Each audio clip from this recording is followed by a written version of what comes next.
And so that way I can share this with everybody later on again.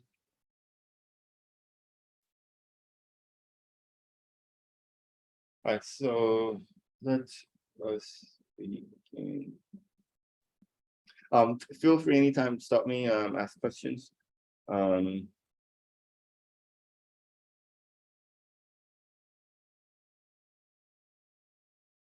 right, so our first concept is simply going to be complex numbers.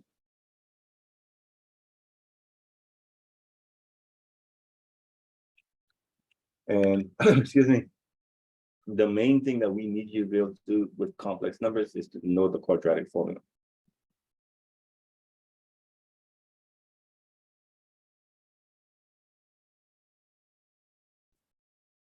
The key thing about the quadratic formula is that you have to remember that it's the entire thing that's being divided by 2a and not just the piece.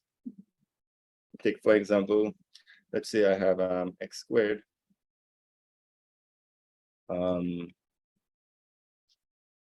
minus 6x plus 10 is equal to 0, and they ask you to find the complex solutions.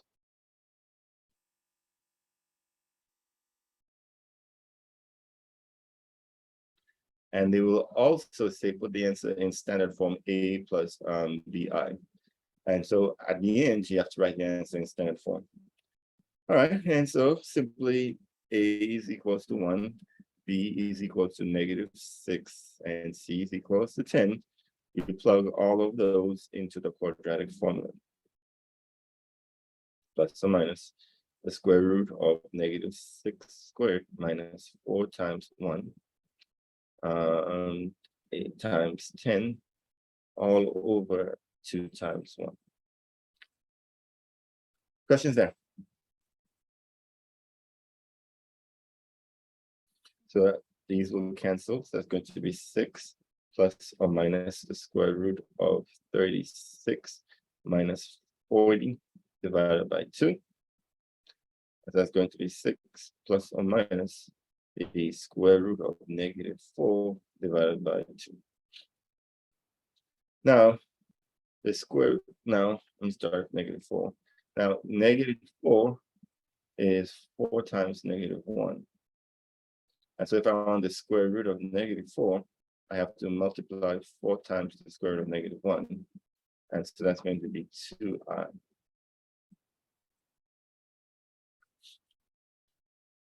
And so it's going to be 6 plus or minus 2i over 2. I write it in standard form. So it's going to be 6 over 2 plus or minus 2 over 2i. That can simplify. And so it's going to be 3 plus or minus 1i. We don't have to put the 1 in, so we can just put the I in. That's going to be 3 plus I, and then 3 minus I. Questions there?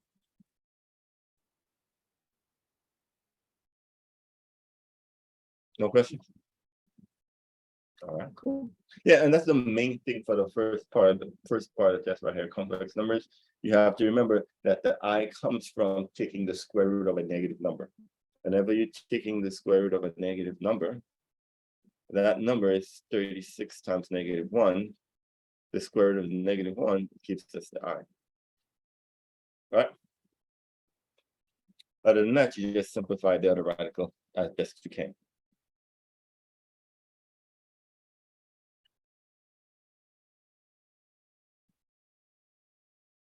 All right. So next one right here. Let's go ahead and look at absolute value. That's the next thing. There are two kinds. There's absolute value equations, and then there are absolute value inequalities. Let's look at absolute value equations first.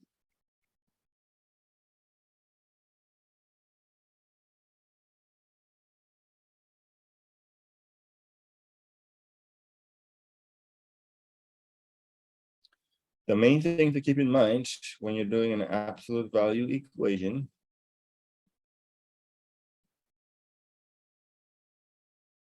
is that you want to go ahead and you want to get the absolute value symbol by itself. And so in this case right here, that means that the -1/2 has to go. And so what I'm going to do is I'm going to add 1/2 to both sides of the equation. So that's going to be +1/2, and then +1/2. And so then that gives us the absolute value of 3/5 x plus 2 is equals to 4 plus 1/2. Now to add 4.5 together, you have to inspect the denominators and ask yourself the question, are the denominators the same? If they are, just go ahead and add the numerators.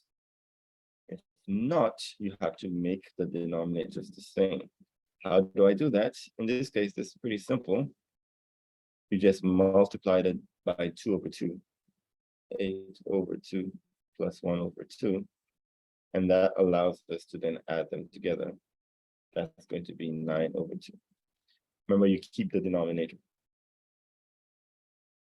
Absolute value 3/5 x plus 2 is going to be equals to 9/2.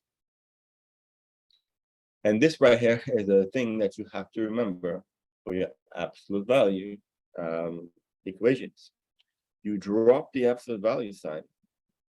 But when you drop the absolute value sign, your equation splits in two.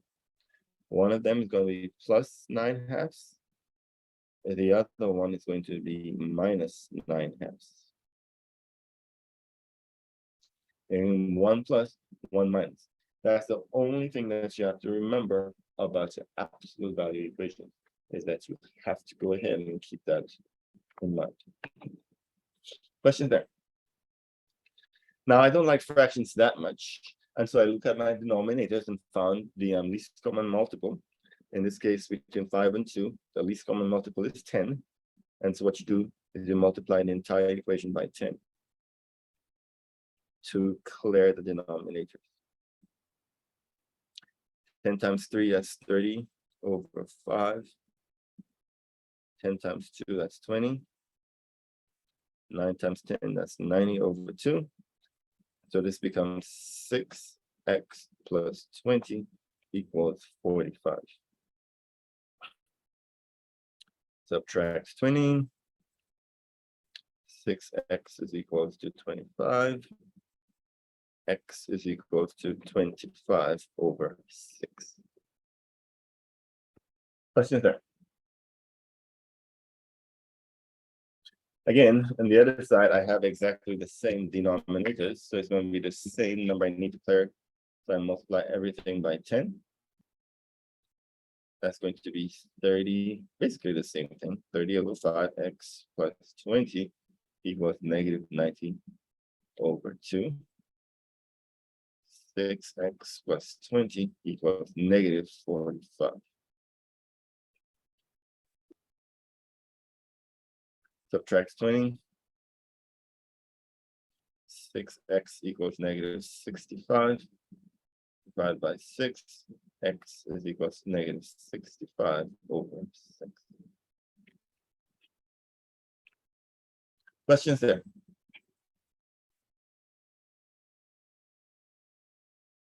Comments? Going back over this right here, there are two key things to remember. First things first is you have to get the absolute value by itself. Notice I have extra stuff that can be here or here. I have to get rid of those first.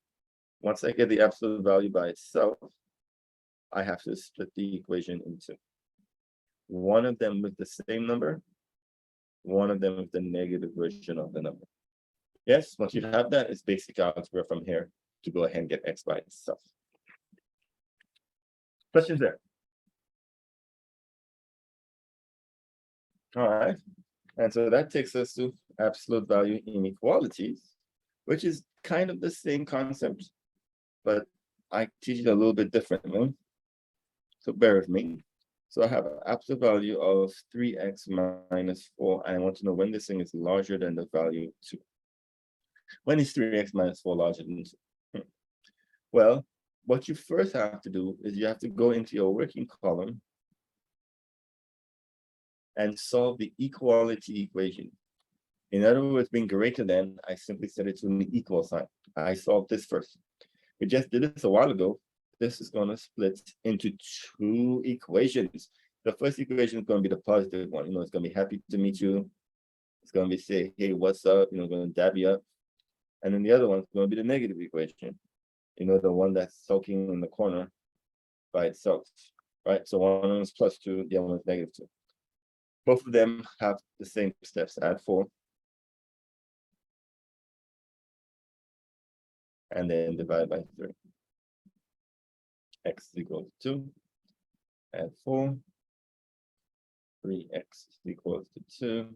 Divide by 3. X is equals to 2/3.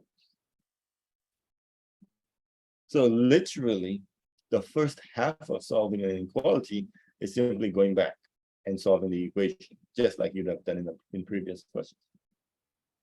What you then do is you put this on a number line.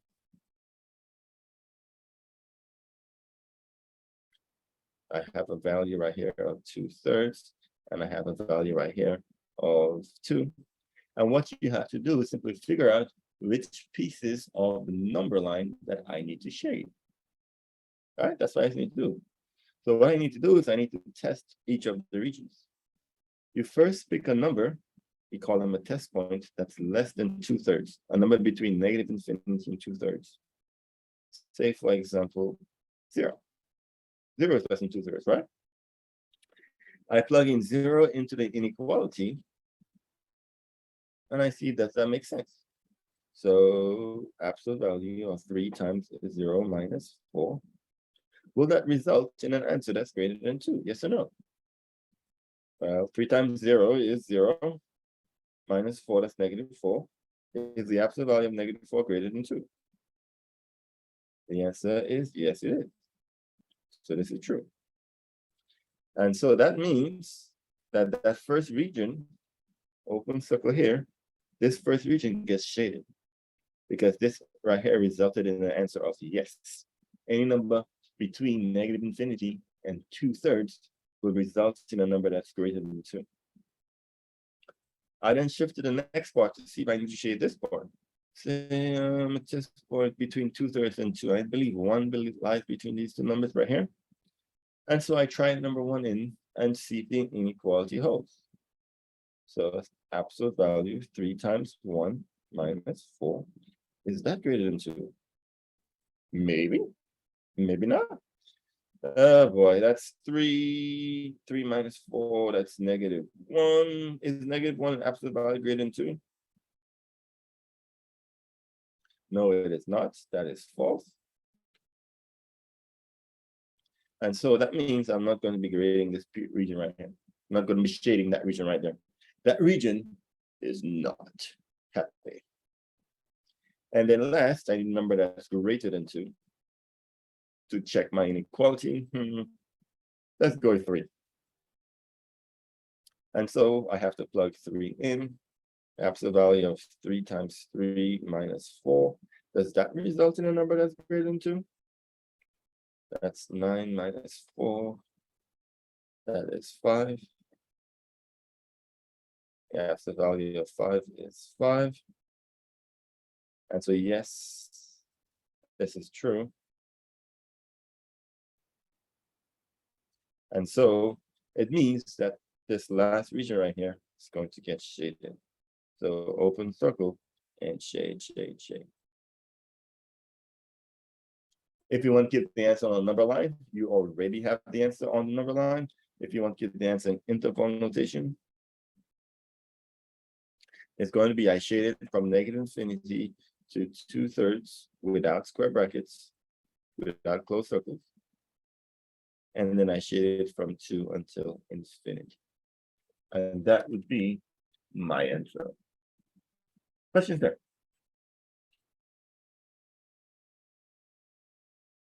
Comments? Perfect. Yeah, and so this method right here will work no matter how the inequality is set up. Find the zeros, and then you test on either side of the zeros.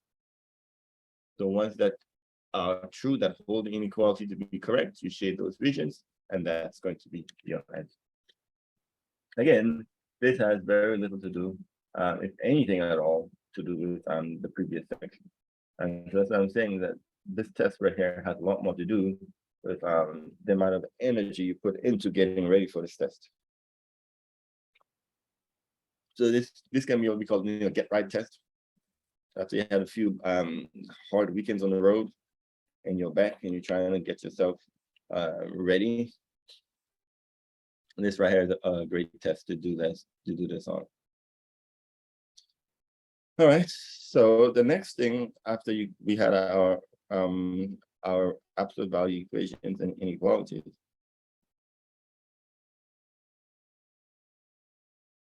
The next thing we have is our rational function.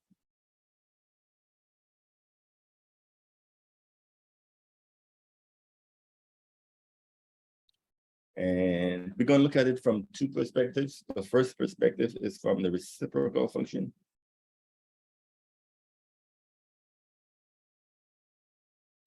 The reciprocal function is f of x is equals to 1 over x. You guys know why they call it reciprocal function, right?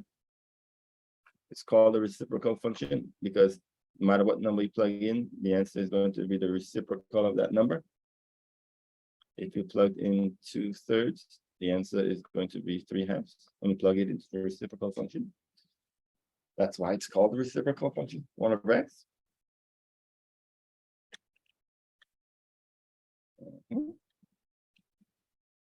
Well, the key thing about the reciprocal function is that the vertical asymptote is that x is equal to 0. So your vertical asymptote is right here. Your horizontal asymptote is that y is equal to 0. And so your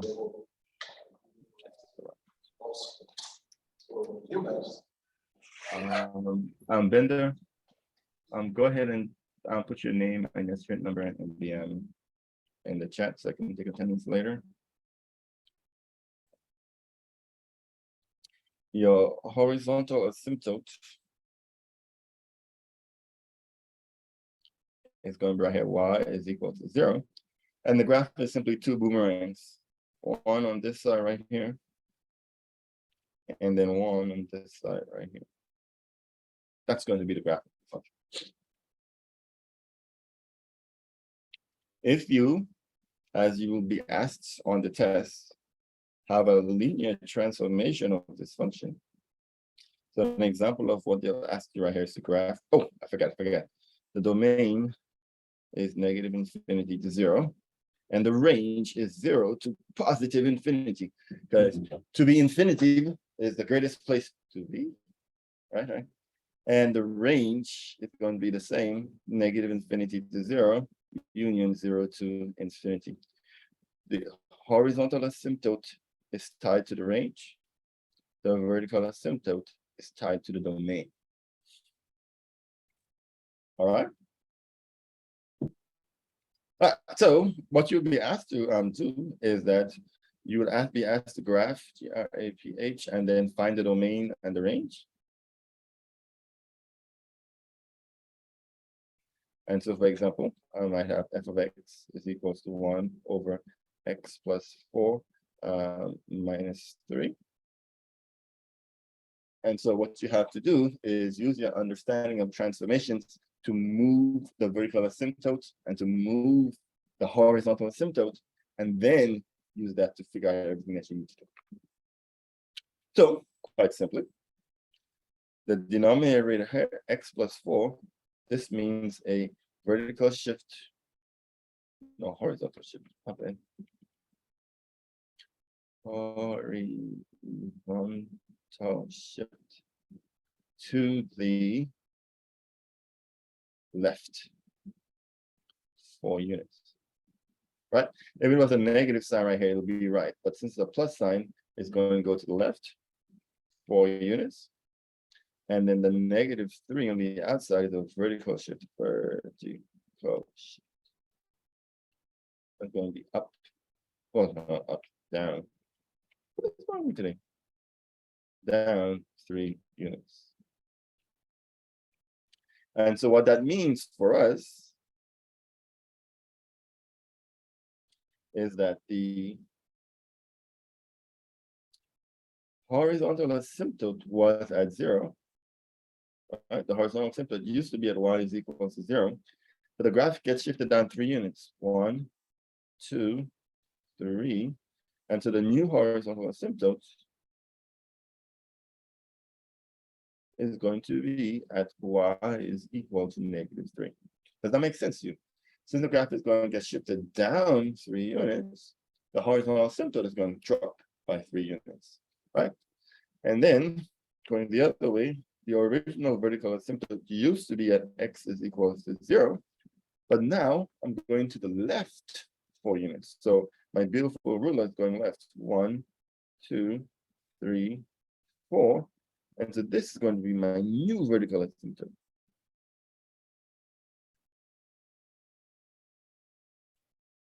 Yes, makes sense? So it's going to be x equals -4. So that means it is no longer at x equals 0. It's no longer at y equals 0.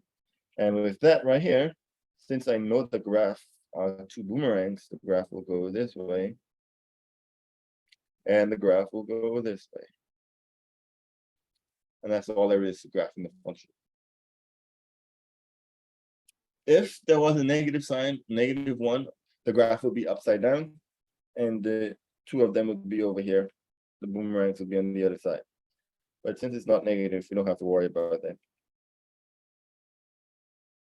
And thus, we graph the function. The domain is tied to the vertical asymptote. So the domain is going to be -infinity to -4, union -4 to infinity.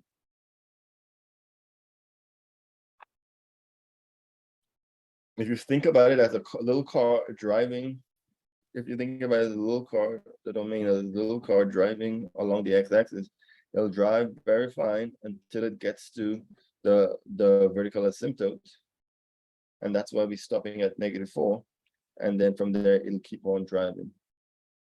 And so if you think of that little car in your mind, that little car image in your mind, that'll help you remember, hey, the domain is tied to the vertical asymptote, because that domain is x values. As I'm driving along my x-axis, I'm going to meet up with that vertical asymptote at some point, and that's going to give me my little break in my graph. Same thing with the range. The range is tied to the horizontal asymptote. So I need to put it down a little bit lower. Horizontal asymptote of y equals 3. That's going to be -infinity to -3, union -3 to positive infinity. Again, if you put your little car on your y-axis, you're driving just fine until you reach this little bump in the road. That little bump in the road will come at -3, and then you keep on going. And so that's -infinity to -3, and then -3 to positive infinity, positive. Questions there?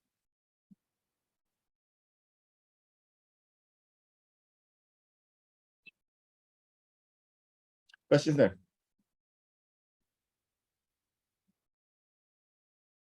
Comments? Queries? Concerns? All right, cool. Now, so that's the first half of our rational function. The first half of our rational functions is the reciprocal function. This right here is what we call an extreme simple case.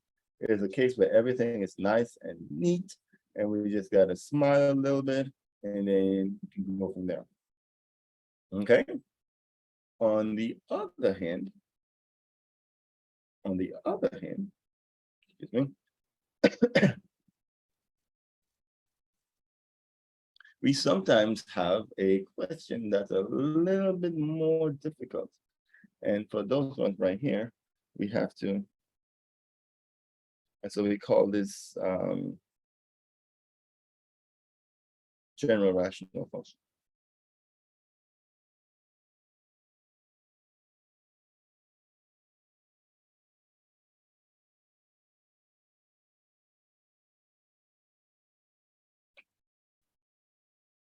For our general rational functions, what they want us to be able to do is find the x-intercepts, find the y-intercepts, find the vertical, and find the horizontal asymptotes. Okay, so let's take, for example, the function f of x is equals to x squared minus 4x minus 12 divided by 2x squared plus 9x minus 5. And so for this function right here, I want to find the x-intercepts, the y-intercepts, the vertical asymptotes, the horizontal asymptotes, and the domain. We normally don't ask you to find the range for these functions because the range tends to be a little bit more complicated to do. So we generally don't ask you to find the range for these ones right here. Now, before you find any of these right here, it is highly advisable that you go ahead and you factor the equation. And so the top, I think that's 12, 6, and 4. That's going to be x minus 6, x and x plus 2, 1, 6, 4, no. And then the denominator is going to be x minus 5 and 2x plus 1. That's not right. It should be x plus 5, 2x minus 1. There we go. Let's multiply that. Yeah, there we go. So this right here is first things first. You should check to see if it factors. That's the first thing you should do, just factor the equation. The reason why you factor the equation is because this makes it easy to find the domain. To find the domain, you simply take the denominator and set that not equal to 0. Therefore, x cannot be negative 5, x cannot be positive 1/2. That's going to be my domain. Right? Since I factored it already, that makes it pretty easy for me to find my domain. Here is the domain in set builder notation. Here is the domain in interval notation. Negative 5 to 1/2 union 1/2 to infinity. Any questions there?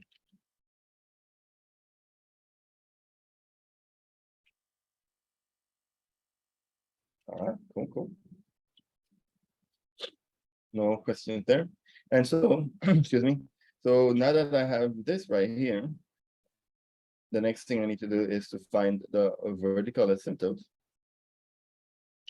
Well, finding the vertical asymptotes, you have to first check to see if the equation can be simplified. In other words, can any of these things cancel out? If they're exactly the same, they can. But since nothing cancels out, it ends up being the same steps for the domain as the range, as the vertical asymptote, sorry. The vertical asymptote is you take the reduced denominator, but in this case, the denominator does not reduce.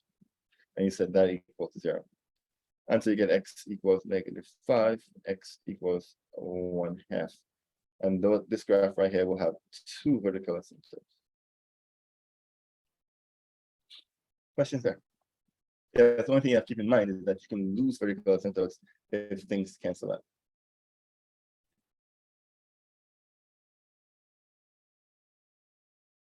All right. To find the horizontal asymptote, what happens is you have to look at the leading terms. So your horizontal asymptote is going to be y is equals to, and in this case right here, x squared divided by 2x squared, I believe it was. Yeah, the leading terms. And so that simplifies to simply being 1/2. X squared cancels, that leaves us a 1 over. And that's your horizontal asymptote right there. The only thing you need to remember about your horizontal asymptotes, for example, if you have more x's in the numerator, there is no horizontal asymptote. And if you have, for example, more x's in the denominator, the horizontal asymptote also always translates to y equals 0. Normally speaking, you just got to cancel out the like terms, and whatever number is left over, that's your horizontal asymptote. If, however, you have more up here, there's no horizontal asymptote. If you have more down here in the numerator, then your horizontal asymptote defaults to y equals 0. The answer simply is y equals 0. You don't have to do any kind of calculation. It's simply because you're dividing, and since you're dividing by a large number, you end up breaking so many small pieces that the pieces become 0. All right, so let's take a pause right here. Go back to our equation. Find the vertical asymptotes, simplify, then set equal to 0. Domain, don't simplify. Take the entire thing, set that not equal to 0. Horizontal asymptotes, excuse me, you have to reduce the leading term.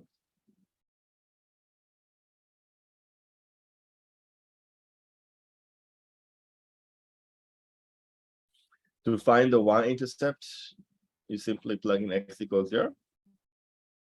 And so let's do that.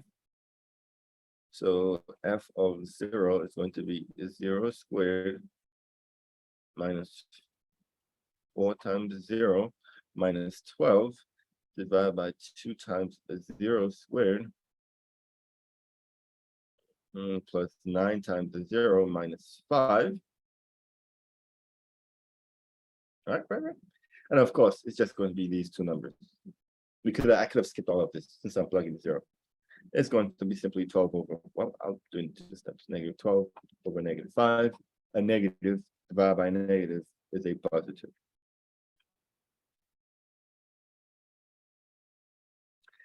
You'll not believe how many times you shouldn't see a negative by negative and give me an answer of a negative. I know it's a mental mistake because they're under stress. So the test over, you come back and ask them, hey, what's the negative by negative? They tell you it's positive. But it's just, I've seen it so many times. They just make a mistake there. So just be careful. All right. And then the last one, to find the x-intercepts, you set y equals 0. And so you simply set the entire equation. So x-intercepts. 0 is, let me move it over a little bit. 0 is equals to x squared minus 4x minus 12 divided by 2x squared plus 9x minus 5. You always cancel the denominator because the denominator plays no role in finding the x-intercept.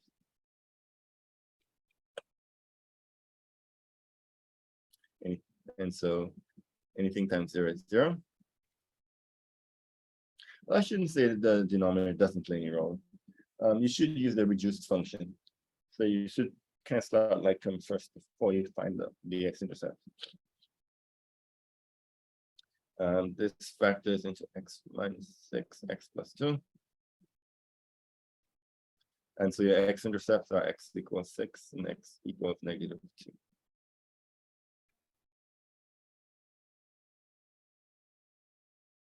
Questions there?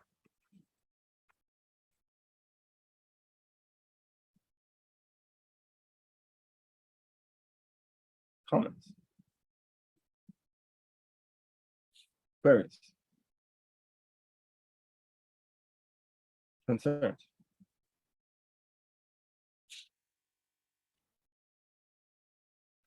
Okay. You may get a question on quadratic inequalities. Say, for example, 2x squared plus x minus 1 is greater than or equal to 0. This question right here, you solve just like you did the absolute value inequality. So you go off to the side and you find the roots. You find the answer to the equal version of the problem. Boy, this is back this into 2x 2x minus 1 and x plus 1. multiply that to x squared. Yeah, that's right. And so then I get that x is equal to 1/2, x is equal to -1. And you simply put those on a number line. -1, 1/2. I prefer using the factored form of the equation. So I always write it in here, 2x minus 1 times x plus 1, when is this greater than or equal to 0? Sometimes, not sometimes, almost always makes more sense to do it this way. I then have to test each region to figure out what parts get shaded and what part does not get shaded. So a number less than -1, so let's go for a test point of, say, -2. And I simply plug -2 into the equation and see what I get. Is it something that holds to the inequality or not? 2 times 2, that's -4 plus 1, that's -5 times -1. That's positive, yes? Is +5 greater than or equal to 0? And the answer is yes, it is. This is a true statement. And so it means I get to shade. This time it's going to be a closed circle. This right here telling us we have a closed circle. It's greater than or equal to. And I'm shading this region right here.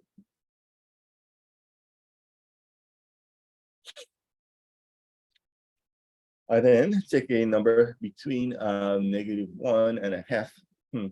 That's 0, I believe. 0 is a great number. So I have a test point of 0. That's going to be 2 times 0 minus 1 times 0 plus 1. Is that give me something that's positive? -1 times 1, that's -1. And that's false. -1 is not greater than 0. So I'm not going to shade that little piece. And then I need a number greater than 1/2. Let's go with 1. And so I'm going to plug in 1. So that's going to be 2 times 1 minus 1 times 1 plus 1. That's 2 minus 1. That's 1 times 2. That's 2. 2 is indeed greater than 0. And so it means that this last region right here is going to be shaded. If there wasn't the inequality right here, it would be an open circle. But because it is greater than or equal to, we have the closed circles. The solution in interval notation, -infinity, -1, closed circle, union, closed circle, 1/2 to infinity. Questions there?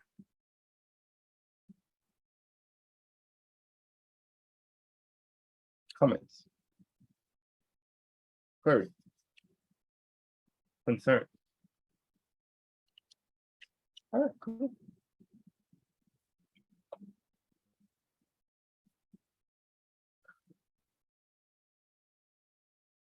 All right. I have 2 more sections to go. The next section is on composite functions.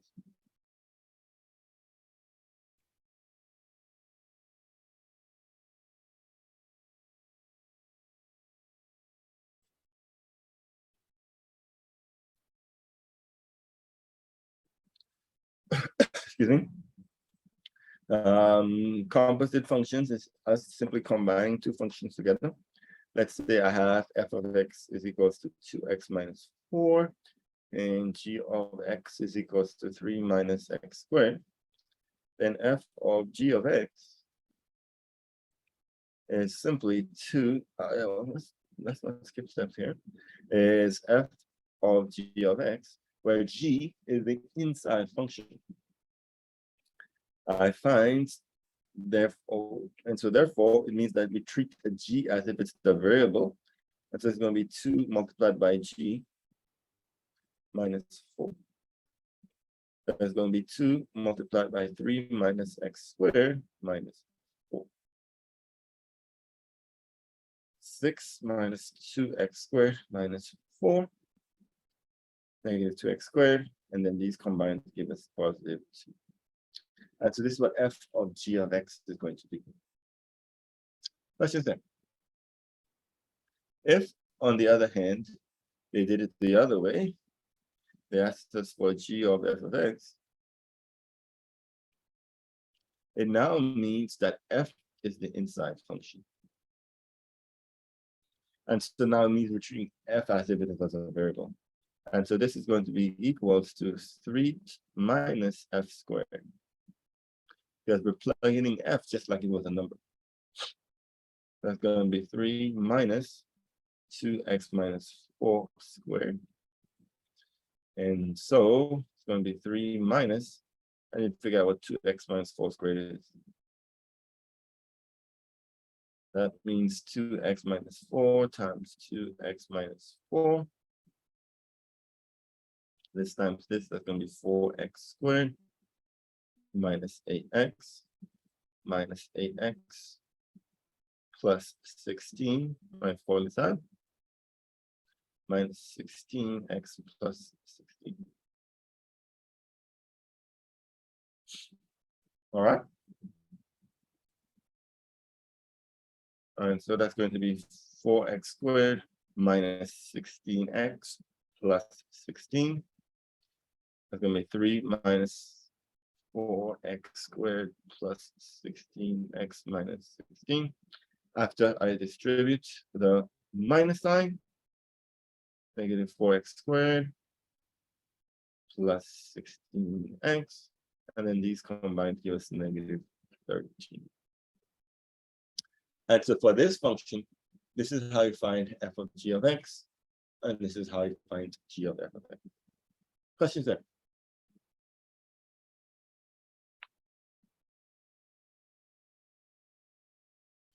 Now that I have this right here, they can then say, well, now that you have these fancy functions, can you find f of g of negative 2?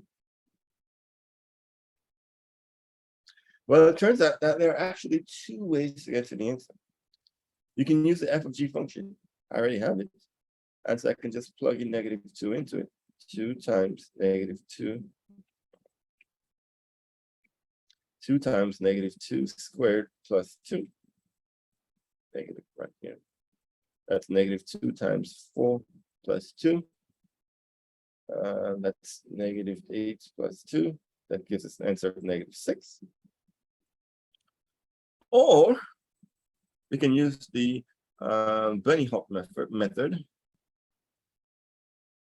And the bunny hop method says you take this number and you plug it into g. So you find g of negative 2. This is g right here. That's 3 times negative 2 squared.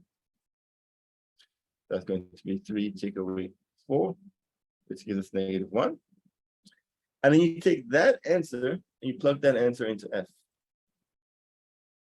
And so I find then f of negative 1. In theory, that's supposed to give me the same answer, negative 6. So that's going to be 2 times negative 1 minus 4. That's going to be negative 2 minus 4. That's giving me negative.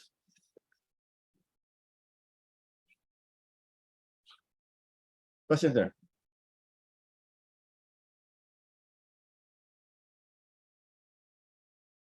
Comments? Both ways always give you the same answer. And so normally this is the method that most people use, since you don't have to find this function first, you can still get the answer.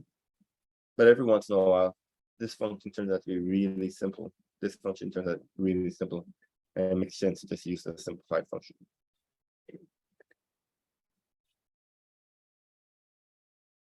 All right.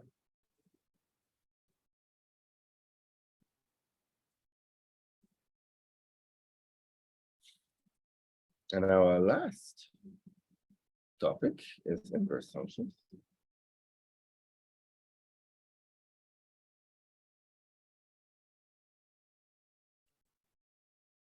And for inverse functions, let's say I have a function, say g of x is equals to 2 times the square root of x minus 5 right here, plus 2.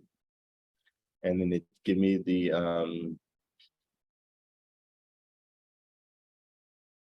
and they say find the inverse of this function right here. Well, to find the inverse of this function right here, you simply need to follow a 4-step process.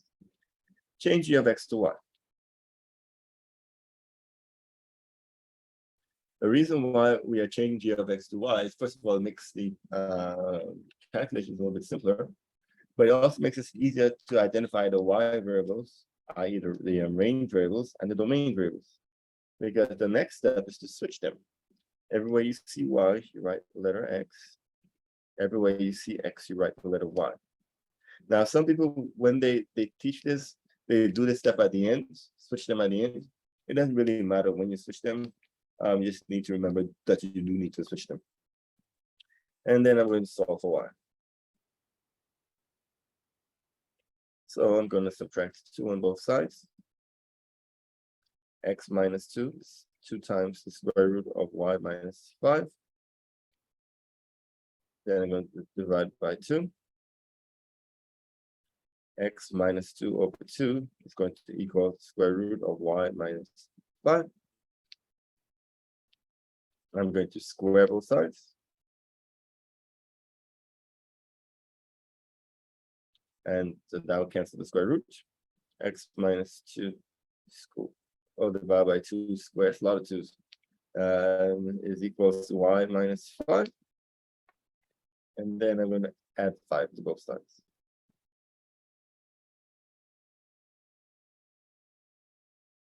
And so x minus 2 over 2 squared plus 5 is equals to y. And this right here is the inverse function.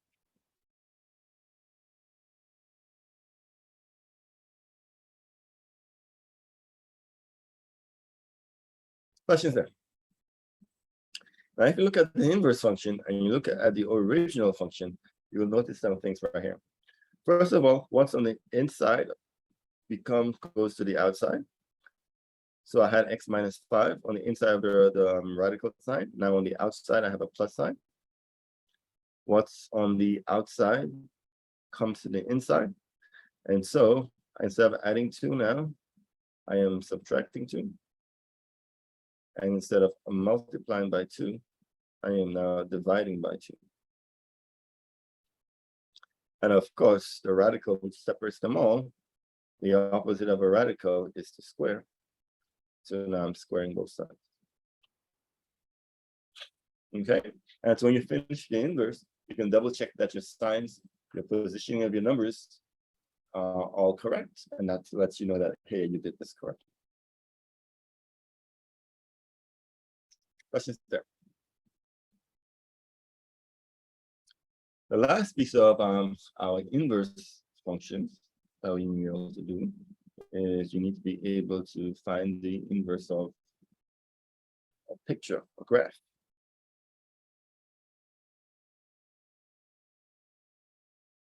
So if I have the graph of a function, say this point right here is 5, 1. At this point right here is 3, 3. And then this point right here is 1, 6. And I want to find the inverse of this function.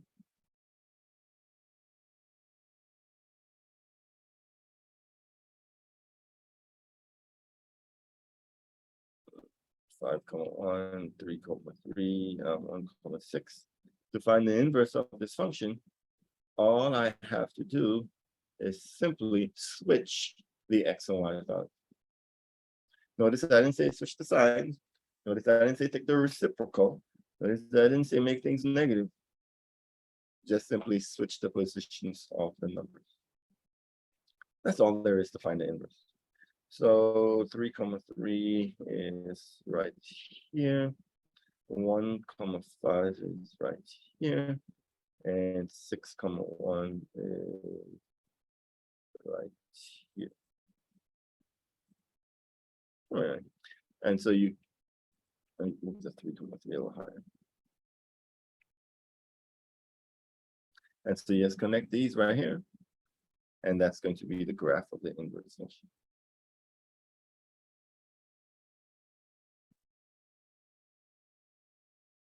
One, 5, 3, 3, yeah, 6, yeah. Any questions there?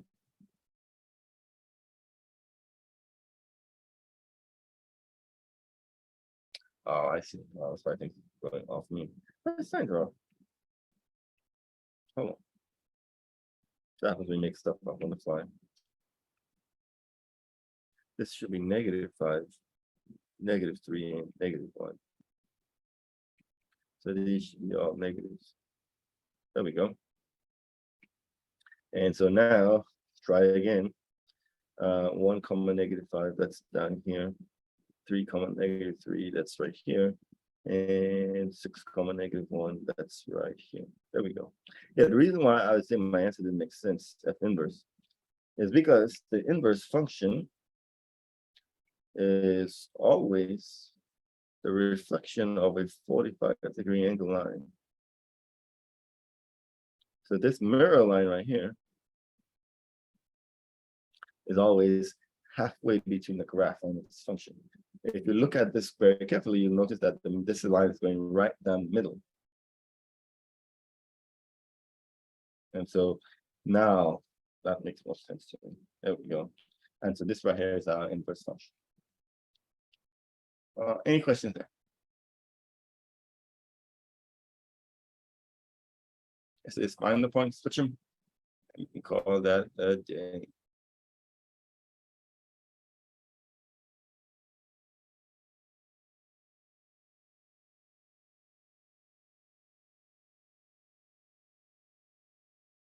All right, so that's all I have for the review.